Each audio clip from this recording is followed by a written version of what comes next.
déjà ouvert pour cette route à 2x2 voies, un rechargement avec des matériaux d'apport, des caniveaux en cours de construction par endroits et d'autres bien finis, les bases vides des entreprises titulaires des travaux en cours de finalisation, avec notamment des équipements de production des enrobés et ceux de béton, le projet de construction des rocades de Kinshasa est parti pour être une brillante réussite.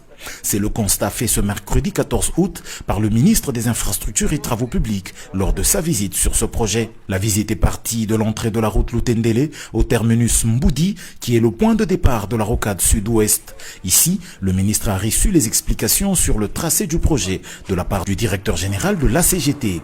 Nico Nzaounzaou a mis en avant la principale contrainte qui pèse sur ce projet, à savoir les expropriations pour l'obtention d'une emprise suffisante.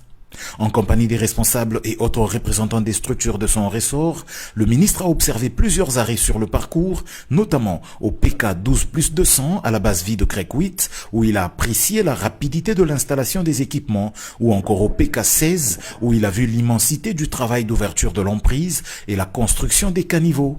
Sur la rocade sud-ouest se font aussi d'importants travaux d'ouverture de pistes avec une purge des matériaux pollués. À la base vie de Crec 6 qui travaille sur ce tronçon, le ministre a reçu les assurances de Cisco SA quant à la bonne exécution de ce projet.